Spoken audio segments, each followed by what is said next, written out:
Comment sortir de la dépendance affective? Je te transmets aujourd'hui 5 solutions pour t'en libérer. Et si tu regardes cette vidéo, c'est sûrement que l'autre est devenu ta drogue. Ouais, ta drogue. Son attention et son amour sont devenus indispensables pour toi. Tu te trouves incapable. Donc tu vas chercher systématiquement l'aide ou l'avis de l'autre. La solitude peut aussi être difficile à supporter. Seul, tu as l'impression de n'être rien.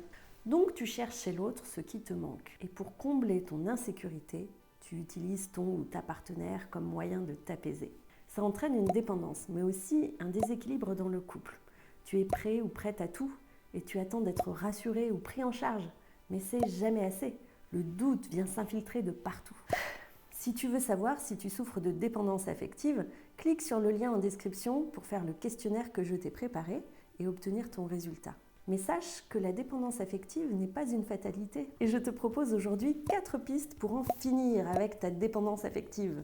Première solution, lance-toi des défis. Alors là, on s'attaque à tous tes comportements problématiques. Oui, tu vas me faire croire que tu ne sais pas de quoi je parle. Alors juste une petite piqûre de rappel, hein. Surveiller ta moitié. Ouais, je sais tout. En fouillant ses poches ou en regardant son téléphone ou même ses réseaux sociaux et j'en passe. Quoi? Il a liké le post d'une nana? Marie? Mais qui c'est celle-là? Tu peux aussi ressentir le besoin constant d'être rassuré et donc de questionner en demandant 10 ou 20 fois par jour si on t'aime. Il peut aussi être question d'appel ou de message pour obtenir le soutien ou l'avis de l'autre. Eh salut, t'as vu le mail que je t'ai envoyé? Qu'est-ce que tu répondrais toi? Je sais pas trop quoi faire. Tu peux aussi éviter de rester seul. Comme ça, plus de problème. T'as toujours ton anxiolytique sur toi. Ouais, l'autre. C'est épuisant pour toi, mais aussi pour l'autre. Et ça peut pourrir votre relation. Alors bien sûr, je sais, tu fais ça pour te rassurer, pour avoir le contrôle de la situation. Mais ce n'est qu'une illusion. Tu peux aussi faire ça pour diminuer tes doutes. Et en fait, tu as du mal à rester avec tes émotions désagréables et les accompagner. Toi, ce que tu veux, c'est les supprimer. Mais alors oui, il y a un gros mais. Parce que même si tu peux te sentir soulagé sur le coup, c'est pas toujours le cas. Rappelle-toi de Marie. En fait, ça va venir renforcer ta croyance en l'existence d'une menace. Et tu vas estimer que tu as bien fait de vérifier pour éviter le danger. Et ça renforce non seulement tes comportements, mais aussi tes doutes. Alors, je vais t'apprendre à te rassurer par toi-même et à devenir autonome dans ta régulation des émotions. Tu peux procéder déjà par petits pas. Parce qu'effectivement, si tu demandes aujourd'hui 15 fois à ton ou ta partenaire de te rassurer par jour, ça sera difficile de tout arrêter d'un coup. Et c'est d'ailleurs peut-être même pas ton objectif. Alors on va y aller par étapes. Première étape, dresse la liste de tous tes comportements problématiques que ta dépendance affective t'amène à faire. Puis ensuite, tu vas les transformer en challenge. Deuxième étape, choisis un domaine que tu souhaites travailler et définis ton objectif. Par exemple, je veux pouvoir partir seule tout un week-end. Ou encore, je veux prendre mes décisions en toute autonomie. Ou bien, je demande max 3 fois par semaine à mon compagnon ou à ma compagne si il ou elle m'aime. Troisième étape, tu vas découper ton objectif en sous-étapes. Et oui, si tu ne réussis pas à rester loin de ton amoureux ou ton amoureuse plus de quelques minutes, il va falloir faire preuve de patience avant de partir tout un week-end. Alors pour t'aider, tu vas passer par différentes étapes. Déjà quelques heures seules, puis une demi-journée, puis une journée et ensuite un week-end. Pour t'aider, tu peux créer une échelle progressive en donnant une note de difficulté sur 10 à tes défis. Comme ça. Oui, c'est important de commencer par des petits défis, pas trop difficiles, parce que sinon tu risques de te mettre en échec, de te dévaloriser et de renforcer l'idée que tu ne peux pas y arriver. Donc c'est important, on reste sur des exercices accessibles, à 1 ou 2 de difficulté. Des petites choses, comme décider seul du programme télé, partir en balade ou faire des achats plaisir sans demander l'avis de personne. On commence par les défis les plus faciles. Tu vas les réaliser plusieurs fois, et tu verras qu'au bout d'un certain nombre de répétitions, ton anxiété va diminuer. Alors la première fois, bien sûr, ça va être difficile, mais comme tu auras choisi des défis accessibles, tu vas réussir à accompagner ton émotion. Tu seras même fier de toi. Et ça va venir contredire tes pensées, tes croyances. Et oui, si ta tête te dit tout le temps que tu n'es pas capable, mais qu'en relevant tes défis, tu te rends compte que si, les croyances sur toi vont se modifier. Donc fais et refais plusieurs fois la première étape, jusqu'à ce qu'elle te paraisse facile. Ensuite, tu peux passer à la suivante. Et ça va te permettre d'accepter plus facilement le doute et de diminuer tes demandes de rassurance. Si tu veux en savoir plus sur la dépendance affective, abonne-toi. Deuxième solution, ne crois pas toutes tes pensées. Tu vois le monde à travers le filtre de la dépendance affective. Tu vas tout interpréter à travers ça. On peut m'abandonner, me quitter, me tromper. Je me sens vide. Sans son amour, je ne suis rien. Je ne suis capable de rien.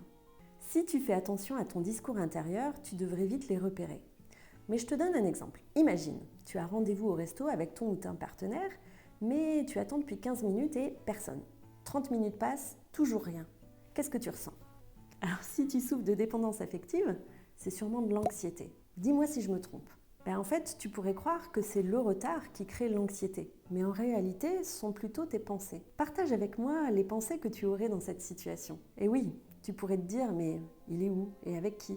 Elle est en train de me tromper. Ou encore, il a quelque chose de plus important que moi à faire. C'est insupportable. Alors une fois que tu as repéré ces pensées, ce que tu peux faire, c'est de la restructuration cognitive. Le but, c'est d'identifier tes pensées dysfonctionnelles et de les remplacer par d'autres plus réalistes et rationnelles. Pas forcément plus positives. Pour cela, tu peux te poser la question, qu'est-ce que je peux me dire d'autre?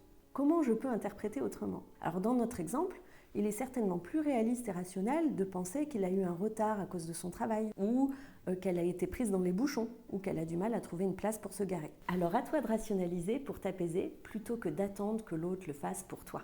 Troisième solution, rappelle-toi de tes capacités. L'estime de toi se construit à travers tes expériences. Alors je te propose de repenser à tout ce que tu as déjà réussi à accomplir seul, sans l'aide de personne, parce que tu disposes de nombreuses ressources, même si tu en doutes. Si, j'en suis sûre. Et tu as déjà vécu des réussites, même si tu as tendance à les minimiser. Ouf, ça c'est rien du tout.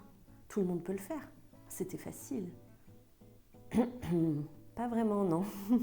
Alors note toutes tes réalisations personnelles sous forme de liste. Ça peut être la réussite dans un nouveau travail, l'obtention d'un diplôme, ou le fait d'avoir fini tous les niveaux d'un jeu vidéo, de courir 15 minutes d'affilée sans s'arrêter. Peu importe. Même de toutes petites choses. Mais des choses dont tu peux retirer de la fierté, de la satisfaction. Et à chaque fois que tu doutes, tu peux relire cette liste, comme pour te prouver à toi-même que tu es capable. D'ailleurs, n'hésite pas à liker cette vidéo pour que d'autres personnes qui souffrent de dépendance affective puissent savoir ces solutions. Celle que je préfère, c'est de te découvrir, d'avoir des temps pour toi, parce que ces temps personnels sont essentiels pour te recentrer, te ressourcer. Tu peux ne rien faire, oui, tu as le droit, et tu peux faire aussi des choses que tu aimes. Mais si tu souffres de dépendance affective, tu sais peut-être plus trop ce qui te plaît, parce que tu as tendance à faire ce que l'autre aime et à faire passer ses besoins avant les tiens. Ne jamais prendre de temps perso pour faire ce que tu veux toi. Et tu sais plus trop ce qui pourrait te faire du bien. Alors, je te propose de commencer par lister toutes les activités qui pourraient te plaire. Celles peut-être que tu as déjà pratiquées par le passé, ou celles pour lesquelles tu t'es dit un jour, tiens, ça j'aimerais bien essayer. Couture, jardinage, écriture, yoga. Ne te restreins pas dans la liste sur ce qui est faisable ou accessible. Tu verras après. Puis, chaque semaine, au moins une fois, tu peux te programmer un temps pour toi et essayer ou faire des choses qui te plaisent, sans rendre de compte à personne, juste pour toi.